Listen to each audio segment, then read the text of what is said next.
ابو امامہ رضی اللہ تعالی عنہ روایت کرتے ہیں کہ رسول اللہ صلی اللہ علیہ وسلم نے فرمایا: علیکم بقیام اللیل فإنہ دأب الصالحین قبلکم وہو قربۃ لکم الی ربکم ومغفرۃ للسیئات ومنہاۃ عن الاثم۔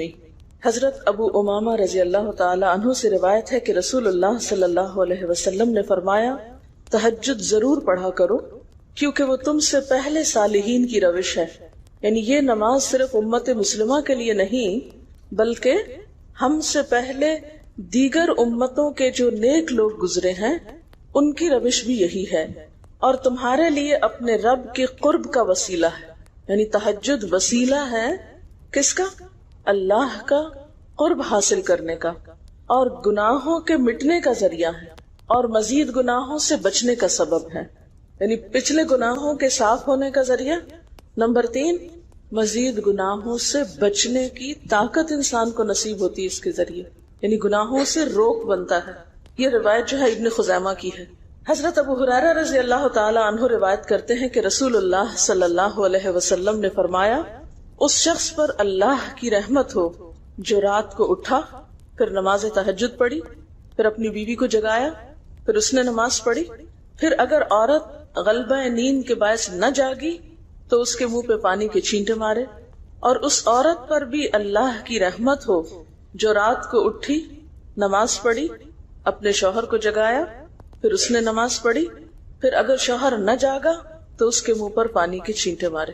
برابر کی بات ہے، دونوں کے لیے اجر بھی برابر کا ہے، اور دونوں کو حق بھی برابر کا ہے جگانے کا، اور دونوں کو پانی کا چھینٹا مارنے کا بھی حق ہے، اور اس میں کسی کی بھی بے عزتی کی بات نہیں۔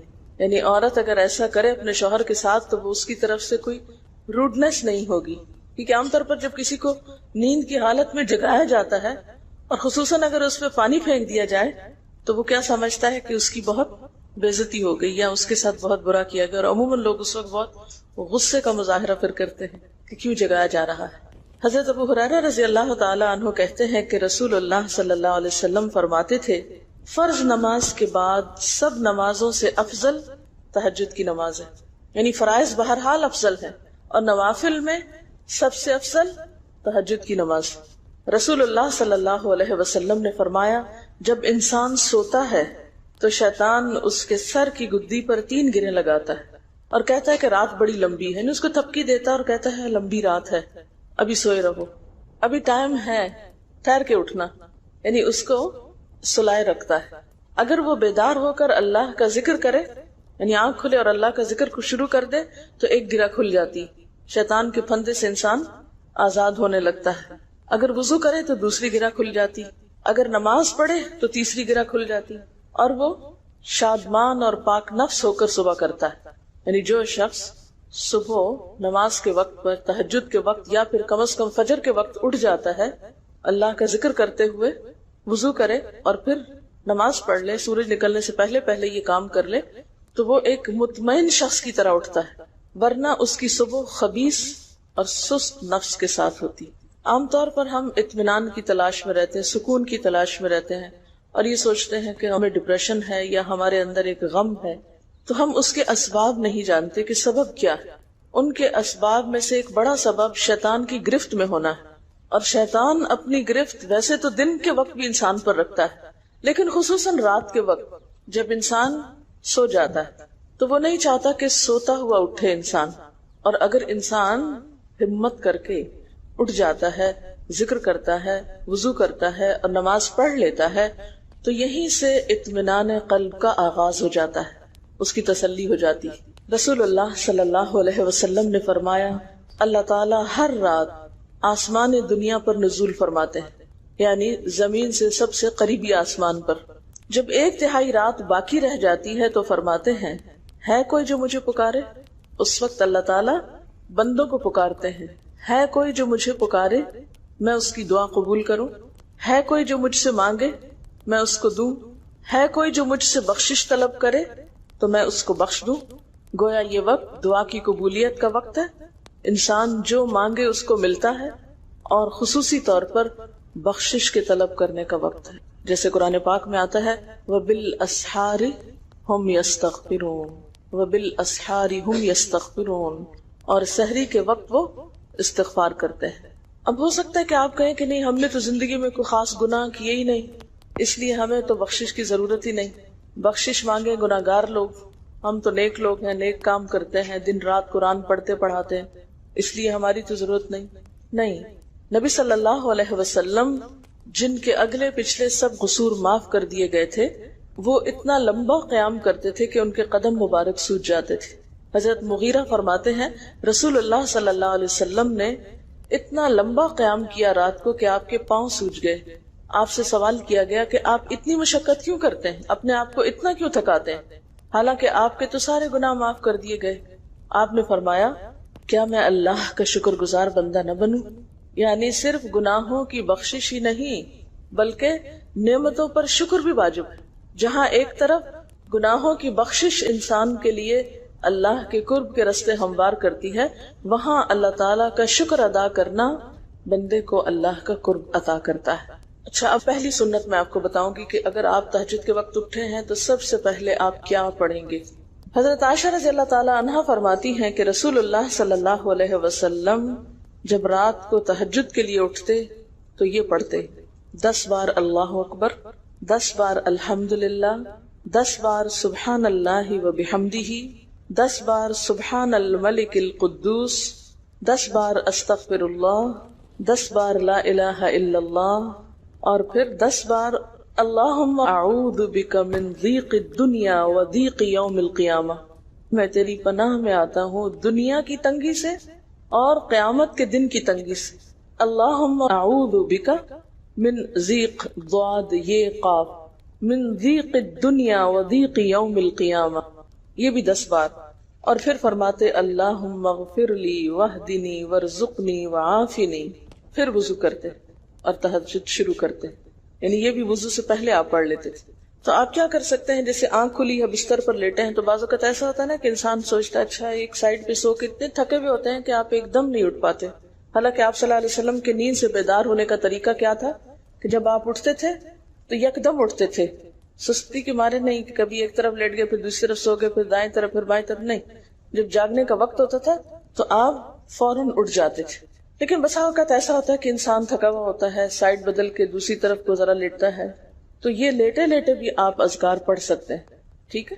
اور یہ سب آپ کو آتے ہی ہوں گے سوائے ایک وہ ذکر کے اللہم اعوذ بک من ضیق الدنیا و ضیق یوم القیامہ، اور ترتیب آپ یاد کر لیں اپنے بیڈ سائڈ ٹیبل پہ یا بیڈ پہ یا کہیں بھی، یہ نوٹس کسی پین کے ساتھ لکھ کے لگا دیں، چپکا دیں، اور جب یاد ہو جائے تو پھر اتار دیں، جب عادت بن جائے تو ہٹا دیں وہاں سے، ٹھیک ہے نا؟ جتنے دن عادت نہیں بنتی اتنے دن اپنے یادداشت کے لیے رکھ لیں۔ اسی طرح نیند سے اٹھ کر لا الہ الا اللہ وحدہ لا شریک لہ لہ الملک ولہ الحمد وہو علی کل شیء قدیر الحمد للہ وسبحان اللہ واللہ اکبر ولا حول ولا قوۃ الا باللہ، یہ بھی پڑھ سکتے ہیں۔ اچھا، ضروری نہیں کہ سب کچھ ایک ہی دن میں پڑھ لیں، یہ بھی آپ کر سکتے ہیں کہ ایک دن میں ایک چیز پڑھ لیں، دوسرے دن دوسری پڑھ لیں، تیسرے دن تیسری پڑھ لیں، ٹھیک ہے؟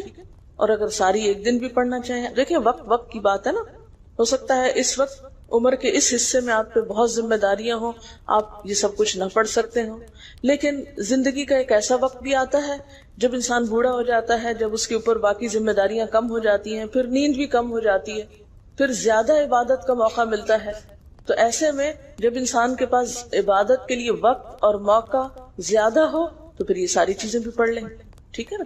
پھر اسی طرح یعنی یہ جو روایت ہے کہ جس میں آپ صلی اللہ علیہ وسلم نے فرمایا جو شخص نیند سے جاگے، اور یہ تہجد کے وقت ہی نہیں، اگر فجر کے لیے بھی آپ اٹھ رہے ہیں تو یہ دعا پڑھ سکتے ہیں، لا الہ الا اللہ وحدہ لا شریک لہ، اور پھر الحمدللہ وسبحان اللہ واللہ اکبر ولا حول ولا قوۃ الا باللہ، پھر کہے اللہم اغفر لی، پھر کیا پڑھے اللہم اغفر لی، یا کوئی اور دعا کرے تو قبول ہوگی، اور اگر وضو کر کے نماز پڑھے تو وہ بھی قبول کی جائے گی۔ صبح اٹھتے ہی اللہ کی تعریف، اور آپ کو معلوم ہے کہ یہ جو چوتھا کلمہ ہے نا لا الہ الا اللہ وحدہ، اس کو دعا بھی کہا گیا، حالانکہ اس میں صرف اللہ تعالیٰ کی حمد و ثنا، اور یہ یوم عرفہ کی دعا ہے۔ حدیث میں آتا ہے کہ مجھے اور مجھ سے پہلے انبیاء کو اس دن کی جو بہترین دعا سکھائی گئی یعنی یوم عرفہ کی دعا وہ لا الہ الا اللہ وحدہ لا شریک لہ، حالانکہ اس میں مانگنے کی تو کوئی چیز ہی نہیں، صرف اللہ کی حمد و ثنا ہے. جیسے حضرت ایوب علیہ السلام نے کہا تھا انی مسنی الضر وانت ارحم الراحمین، مانگا کچھ نہیں، انت ارحم الراحمین، انت ارحم الراحمین. اللہ تعالیٰ کی تعریف کر کے اللہ تعالیٰ کے نام کے ساتھ اس کو اگر انسان پکار لیتا ہے تو یہ بھی اس کے لیے بہت کافی. ایک اور روایت میں آتا ہے رسول اللہ صلی اللہ علیہ وسلم جب تہجد کے لیے اٹھتے، یعنی آپ ایک مرتبہ اٹھے، یعنی جو صحابی روایت کرتے ہیں، تو آپ نے بیٹھنے کے بعد آسمان کی طرف نظر کر کے سورۃ آل عمران کی آخری 11 آیات 190 سے لے کر 200 تک 11 آیتیں یہ پڑھی. ان فی خلق السماوات سے لے کر بالکل آخر تک. یعنی ضروری نہیں کہ کھڑے ہو کر آپ آسمان کی طرف دیکھیں، آپ اٹھے ہیں، چارپائی پہ بیٹھے ہوئے ہیں، ابھی وضو کے لیے نہیں گئے، بیٹھ کے آسمان کی طرف دیکھ کے پڑھ کے پھر اٹھ سکتے ہیں. اب اس میں آپ دیکھیں نا کہ انسانی نفس کی بھی ایک رعایت ہو جاتی. لیٹے لیٹے آپ نے ایک ذکر پڑھ لیا، بیٹھ کے آپ نے دوسرا پڑھ لیا، پھر آپ وضو کو چلے گئے، تو اس میں وہ جو ایک طبیعت کی کسل مندی ہوتی ہے وہ بھی ساتھ ساتھ اللہ کے ذکر سے دور ہوتی جاتی ہے، اور ایک سٹیپ کے بعد دوسرا سٹیپ لینا بھی آسان ہو جاتا ہے. اچھا، اس میں آپ دیکھیں حکمت کیا ہے کہ آپ صلی اللہ علیہ وسلم نے کیا فرمایا کہ آسمان کی طرف دیکھ کے پڑھا جائے تاکہ اچھی طرح آنکھیں کھل جائیں. تو زبانی یاد کرنے کا مطلب یہ نہیں کہ آپ آنکھیں بند کر کے سوئے سوئے پڑھیں، کیونکہ بعض اوقات ایسا ہوتا ہے نا آنکھ کھلتی ہے ذکر شروع کرتے ہیں اور پھر پتہ ہی نہیں چلتا اور ذکر آدھے میں رہ جاتا ہے اور سو چکے ہوتے ہیں. اور پھر اگر آپ کو زبانی یاد نہیں ہوگی نا، دیکھ کے پڑھیں گے تو وہ الماری کی طرف ہی دیکھتے رہیں گے، آسمان کی طرف نہیں دیکھ سکیں گے، تو پھر سنت پوری نہیں ہو سکے گی. اور اسی طرح حضرت ابن عباس روایت کرتے ہیں کہ جب رسول اللہ صلی اللہ علیہ وسلم رات کو تہجد کے لیے کھڑے ہوتے تو اللہ پر تکبیر تحریمہ کے بعد یہ دعا پڑھتے، اللہم لک الحمد انت قیم السماوات والارض ومن فیہن ولک الحمد لک ملک السماوات والارض ومن فیہن ولک الحمد انت نور السماوات والارض ولک الحمد انت ملک السماوات والارض ولک الحمد انت الحق ووعدك الحق ولقاؤك حق وقولك حق والجنة حق والنار حق والنبيون حق ومحمد صلى الله عليه وسلم حق والساعة حق اللهم لك أسلمت وبك آمنت وعليك توكلت وإليك أنبت وبك خاصمت وإليك حاكمت فاغفر لي ما قدمت وما أخرت وما أسررت وما أعلنت أنت المقدم وأنت المؤخر لا إله إلا الہی تیرے ہی لیے ہے ساری تعریف، زمین و آسمان اور جو کچھ ان میں ہے سب کو تو ہی قائم رکھنے والا ہے. تیرے ہی لیے ہے ساری تعریف، زمین و آسمان اور جو کچھ ان میں ہے اس سب کی بادشاہی تیرے ہی لیے ہے. تیرے ہی لیے ہے ساری تعریف، تو ہی روشن کرنے والا ہے زمین و آسمان کو، تیرے ہی لیے ہے ساری تعریف. تو ہی بادشاہ ہے زمین و آسمان کا، تیرے ہی لیے ہے ساری تعریف. تو حق ہے، تیرا وعدہ حق ہے، تیری ملاقات حق ہے، تیرا کلام حق ہے، جنت حق ہے، جہنم حق ہے، تمام انبیاء حق ہیں اور محمد صلی اللہ علیہ وسلم حق، قیامت حق ہے. الہی میں تیرے سامنے جھک گیا، میں صرف تیرے ساتھ ایمان لایا، میں نے صرف تجھی پر بھروسہ کیا، میں نے صرف تیری طرف رجوع کیا، صرف تیری ہی مدد سے دشمنوں سے جھگڑتا ہوں، میں نے صرف تجھے ہی اپنا حاکم مانا. سو تو میرے اگلے پچھلے اور ظاہر و پوشیدہ اور جنہیں تو مجھ سے زیادہ جانتا ہے سارے کے سارے گناہ معاف کر دے. تو ہی آگے کرنے والا ہے، تو ہی پیچھے ڈالنے والا ہے، تیرے سوا کوئی سچا معبود نہیں. یہ جو دعا استفتاح ہے تہجد کے وقت کی، یہ باہر نہیں نماز کے اندر پڑھنے کی دعا ہے. ہم دعا مانگتے اللہم اجعلنی لک ذکارا لک شکارا. ان دعاؤں کے پڑھے بغیر ذکار کیسے بن سکتے ہیں؟ ذکار کا صیغہ تو فعال کے اوپر ہے نا، بہت زیادہ ذکر کرنے والا. والذاکرین اللہ کثیرا والذاکرات. تو ذاکرات کیسے بن سکتے ہیں جب تک کہ یہ دعائیں زبانی نہ آتی ہوں اور اپنے وقت پر نہ پڑھی جاتی. ویسے بھی ذکر بہت اچھی چیز ہے، لیکن جو مسنون ذکر ہے اور جو نبی صلی اللہ علیہ وسلم کے طریقے کے مطابق ہے، جو اطمینان قلب اور خوشی اس وقت اس کام کو اس طریقے پہ کر کے نصیب ہوتی ہے، وہ اس کے علاوہ نہیں ہوتی. اگرچہ اس سے خوشی ہوتی ہے لیکن اس طرح کی نہیں نصیب ہوتی، اس طرح کا اطمینان نہیں ہوتا. آپ تجربہ کر کے دیکھ لیں، سنت کے مطابق زندگی گزارنا اور اپنی مرضی کے مطابق زندگی گزارنا، یہ دو مختلف لائف سٹائلز ہیں، دو مختلف طریقہ ہے زندگی ہے. دونوں کا امپیکٹ فرق ہوتا ہے، اثرات فرق ہوتے ہیں. اور یہ نہیں کہ یہ کوئی بہت مشکل عمل ہے بہت مشکل کوئی نہیں ہے، ہم کر سکتے ہیں، لیکن بات یہ ہے کہ ہم کرنے کی کوشش کریں، ارادہ تو کریں۔ پہلے تو آپ اپنے آپ سے یہ پوچھیں ارادہ بھی کیا کہ نہیں، کیونکہ اگر ارادہ ہو گیا نا تو کام بھی ہو جائے گا۔ مشکل یہ ہے کہ ہم جب کوئی ایسا کام سنتے ہیں تو پھر سوچتے نہیں ہمارا تو حالات اتنے کٹھن ہیں کہ یہ عمل ہمارے لیے نہیں، ویسے بھی نفل ہے، کوئی بات نہیں، نہ بھی ہو سکا تو کیا ہے، یہی کہہ کے ہم چھوڑ دیتے ہیں چیزوں کو کہ نہیں۔ لیکن میں سمجھتی ہوں کہ جو عمر آپ بچیوں کی خاص طور پر اس وقت ہے، اس عمر کو غنیمت سمجھے، اور اس میں آپ نے جو کچھ اب یاد کر لیا، عادت ڈال لی، وہ اگلی زندگی میں شدید مصروفیت کے باوجود بالکل عادت ثانیہ ہو جائے گی، ایک روٹین ہو جائے گی، اور آپ کو مشکل نہیں ہوگی۔ لیکن اگر اب نہیں عادتیں ڈالی، کل کو یا نئے سرے سے عادت ڈالنا بہت مشکل ہوگا۔ سنت مشکل نہیں ہے، صرف یہ ہے کہ ارادے، نیت اور پھر کوشش کی ضرورت۔ کر لیں گے تو ہو بھی جائے گا، آخر کرنے والے کرتے ہیں۔ لیکن جب پہلے ہی سے سوچتے تھے نہیں بڑا مشکل، وہ تو اللہ والے کرتے ہیں، اور وہ تو نیک لوگوں کا کام ہے، ہم تو نہ اللہ والے ہیں اور نہ ہی نیک ہیں، تو کیوں نہیں ہے، ہو جائے۔ اب آپ صلی اللہ علیہ وسلم کے تہجد کی کیفیت کیا تھی؟ حضرت ابو ذر کہتے ہیں کہ رسول اللہ صلی اللہ علیہ وسلم نے تہجد میں اتنا قیام کیا کہ اس ایک آیت کو پڑھتے پڑھتے صبح کر دی، ایک آیت پڑھتے پڑھتے صبح کر دی۔ کون سی آیت تھی وہ؟ ان تعذبہم فانہم عبادک وان تغفر لہم فانک انت العزیز الحکیم۔ ایک آیت کو اتنی دفعہ پڑھا اور پڑھتے رہے اور پڑھتے رہے اور پڑھتے رہے، اسی میں صبح ہو گئی۔ تو طویل قیام جو ہے ضروری نہیں کہ وہ صرف کس وقت ہو، کوئی لمبی سورت پڑھ گئی، چھوٹی سورت بھی ہو سکتی ہے، لیکن روح کے ساتھ، شعور کے ساتھ اگر آپ دوہرا کے بھی پڑھیں۔ مثال کے طور پہ آپ نے کوئی سورت یاد کر لی ہے اور آپ پڑھنے کھڑے ہوئے ہیں اور آپ کو صحیح طرح آتی نہیں ہے، یا آتی ہے تو اتنی تیز نہیں آتی، بہت رٹی ہوئی نہیں ہے، تو کوئی بات نہیں، ایک ایک آیت کو 2 دفعہ 3 دفعہ بھی آپ اس کو پڑھ سکتے ہیں، اور اس طرح بھی پڑھ کے لمبا کر سکتے ہیں۔ یعنی طویل قیام صرف زیادہ قرات سے ہی نہیں، مختلف طریقوں سے ہو سکتا ہے۔ یہ آیت ہے سورۃ المائدہ کی 118 نمبر آیت ہے۔ اگر تو انہیں عذاب دے تو وہ تیرے بندے ہیں، اور اگر تو انہیں معاف کر دے تو یقیناً تو غالب اور حکمت والا ہے۔ حضرت حذیفہ رضی اللہ تعالی عنہ نے نبی صلی اللہ علیہ وسلم کو تہجد پڑھتے دیکھا۔ وہ کہتے ہیں سورۃ فاتحہ کے بعد آپ نے سورۃ بقرہ پڑھی، پھر رکوع کیا۔ آپ کا رکوع آپ کے قیام کی مانند تھا۔ ہماری تو کمر نہ ٹوٹ جائے، کر کے تو ذرا دیکھیں۔ میں نے زندگی میں پہلی دفعہ رمضان میں طویل رکوع اور سجدے کا موقع ملا، اس سے پہلے تو اس طرح کا سچ پوچھے کانسیپٹ بھی کوئی نہیں تھا، کیونکہ بہت سی چیزیں جب ہم پڑھتے ہیں تو ہم کہتے ہیں ہاں یہ نبی صلی اللہ علیہ وسلم کے لیے ہے، یہ تو آپ کی شان ہے اور آپ کا مقام ہے، ہم تو عام کمزور بندے ہیں۔ اصل میں ہم کمزور کیوں ہیں؟ اس لیے کہ ہم نے اپنی انرجیز بیکار باتوں میں بہت لگا رکھی، بیکار غم پالے ہوئے ہیں، بیکار مشغلے ہیں، بیکار گفتگویں ہیں۔ انرجی تو لگتی ہے نا، آپ فضول کی باتیں سوچیں تو کیا انرجی نہیں لگے گی؟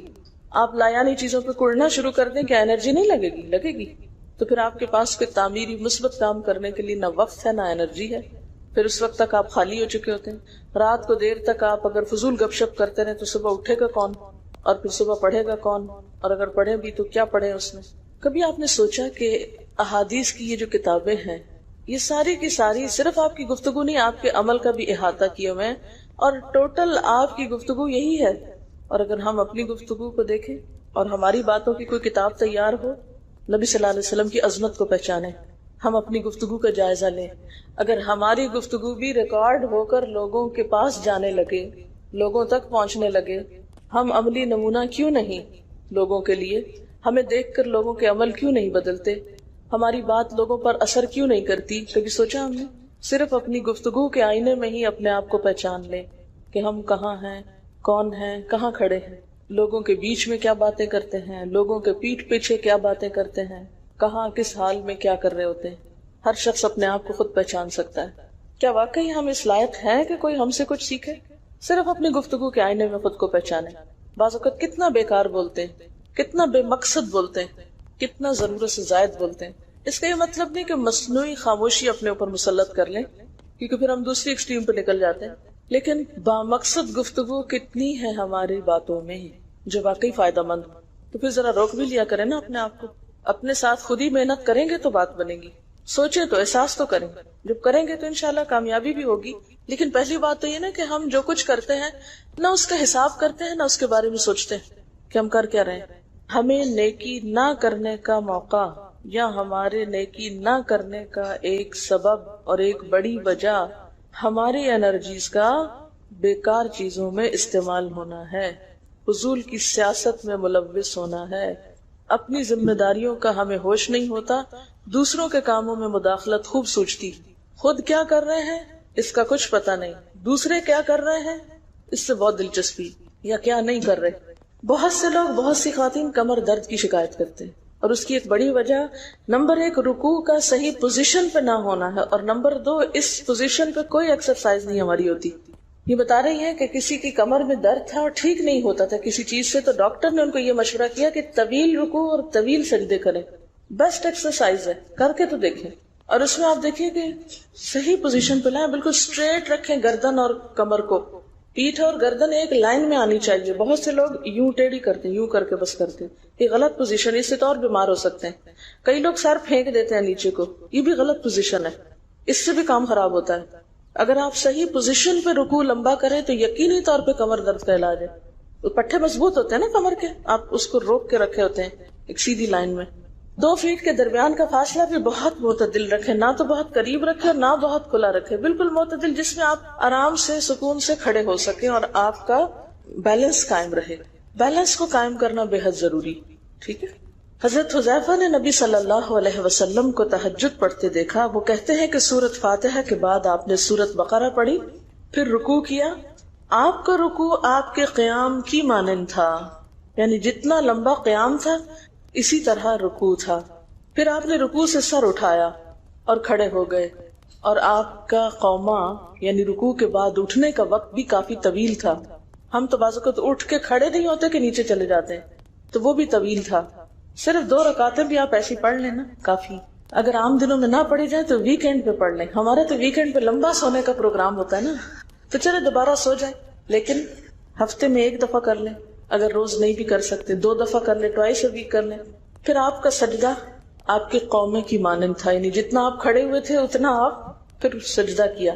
آپ دونوں سجدوں کے درمیان اپنے سجدے کی مانند بیٹھے تھے، یعنی 2 سجدوں کے بیچ میں بھی آپ اتنی دیر بیٹھے جتنی دیر آپ نے سجدہ کیا تھا۔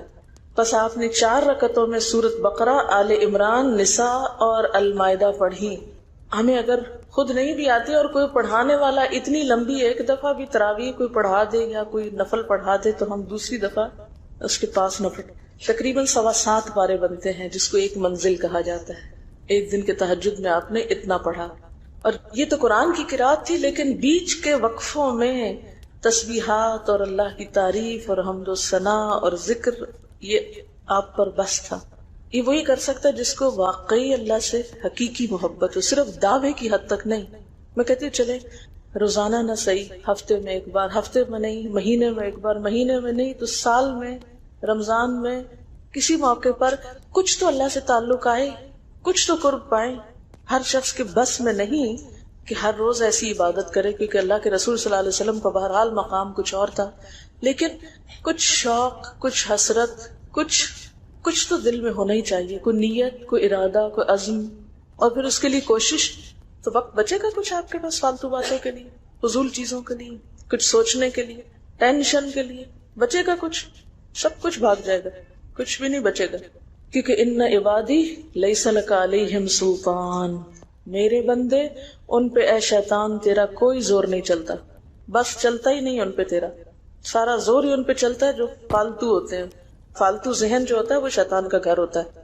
حضرت حذیفہ بیان کرتے ہیں کہ میں ایک رات آپ صلی اللہ علیہ وسلم کے ساتھ نفلی نماز میں شریک ہو گیا، آپ نے سورۃ بقرہ شروع کر دی، میں نے سوچا کہ آپ 100 آیات پڑھ کر رکوع میں چلے جائیں گے، مگر آپ پڑھتے گئے۔ میں نے خیال کیا کہ سورۃ بقرہ کو 2 رکعتوں میں پڑھیں گے، لیکن آپ پڑھتے رہے۔ آپ نے سورۃ بقرہ ختم کر کے سورۃ نساء شروع کر دی، پھر ختم کر کے آل عمران پڑھنی شروع کر دی، اس کو بھی ختم کر دیا۔ آپ نہایت آشفی سے پڑھتے جاتے تھے، جب ایسی آیت تلاوت کرتے جس میں سبحان اللہ کہنے کا حکم ہوتا ہے، جیسے سبح بحمد رب، جیسے مثال کے طور پر، تو سبحان اللہ کہتے۔ اگر کچھ مانگنے کا ذکر ہوتا تو سوال کرتے، اگر پناہ مانگنے کا ذکر ہوتا تو اعوذ باللہ پڑھتے۔ اس حدیث سے یہ بھی پتہ چلتا ہے کہ سورتوں کی ترتیب ضروری نہیں، کیونکہ آپ نے پہلے النساء پڑھی پھر آل عمران پڑھی۔ یہ جو ہر وقت لوگ پیچھا کیے رکھتے ہیں نا، بعض کا تو بہت ضد کرتے ہیں کہ آپ نے پہلی رکعت میں یہ پڑھائی تھی تو دوسری میں یہ کیوں پڑھا دی، یہ تو سنت میں ملتا ہے کہ پہلی رکعت طویل ہے دوسری کے مقابلے میں، لیکن یہ لازم نہیں کہ جو پہلی میں پڑھے اس کے بعد آگے والی صورتوں میں سے پڑھے، پیچھے والی میں سے نہیں پڑھ سکتے۔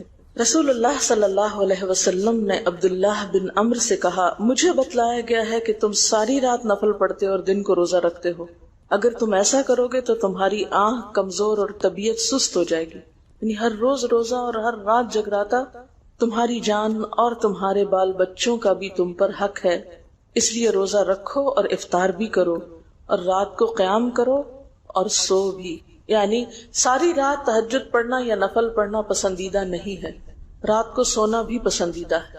ہمارے ہاں 27ویں رات کو پوری رات جاگنا لازم سمجھا جاتا ہے، تو نبی صلی اللہ علیہ وسلم سے کوئی رات بھی پوری کی پوری جاگنا ثابت نہیں، کیونکہ اگر انسان صرف جاگتا ہی جاگتا چلا جائے تو وہ آسان ہوتا ہے، ایک دفعہ سو کے پھر اٹھنا جو ہے نا وہ اصل میں نفس کا امتحان ہوتا ہے، وہ مشکل ہوتا ہے۔ اسی طرح نبی صلی اللہ علیہ وسلم 3 دن سے کم میں قرآن مجید ختم کرنا پسند نہیں فرماتے تھے۔ آپ نے حضرت عبداللہ بن عمرو سے فرمایا کہ 1 ماہ میں پورا کر لو۔ انہوں نے عرض کی میں اس سے زیادہ تلاوت کی طاقت رکھتا ہوں، تو فرمایا 20 دن میں کر لو۔ ان کا میں اس سے زیادہ کی طاقت رکھتا ہوں، فرمایا 7 دن میں ختم کر لیا کرو، اس سے زیادہ کی اجازت نہیں، یعنی وہ ایک منزل کر کے۔ صحابہ کرام چونکہ اس زمانے میں مصحف اس طرح تھوڑی چھپے ہوئے تھے کہ کتابوں کی شکل میں ہو، جو قرآن تھا لوگوں کے سینوں میں تھا، یاد کیے ہوئے تھے، اور وہ یاد کیا ہوا کہیں صبح کے وقت الگ بیٹھ کے نہیں پڑھا کرتے تھے، وہ کہاں پڑھتے تھے؟ تہجد میں نماز کے اندر پڑھا کرتے تھے۔ اب یہ تو ہم لوگوں کی مشکل ہوگی نا کہ ہمیں آتا کچھ نہیں زبانی، تو پھر ہم دیکھ کے پڑھتے ہیں تو نماز میں پھر وہ مشکل ہوتا ہے، تو الگ رکھ کے پھر اس کو پڑھ رہے ہوتے ہیں، ٹھیک ہے۔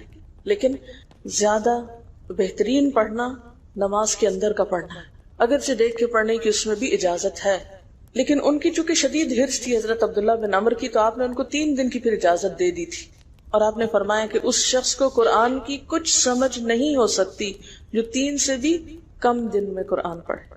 نبی صلی اللہ علیہ وسلم نے فرمایا جو شخص رات کے نوافل میں 200 آیات تلاوت کرتا ہے وہ اطاعت گزار مخلص لوگوں میں شمار ہوتا ہے۔ انہ من عبادنا المخلصین، وہ آتا نا قرآن پاک میں انبیاء کی صفت میں سے۔ تو جو شخص رات کو نماز میں یعنی نفل میں 200 آیات تک تلاوت کرتا ہے وہ اطاعت گزار مخلص بندوں میں شمار ہوتا ہے۔ اور سنن دارمی میں واضح طور پر آتا ہے کہ نبی صلی اللہ علیہ وسلم ساری رات نوافل نہیں پڑھا کرتے تھے،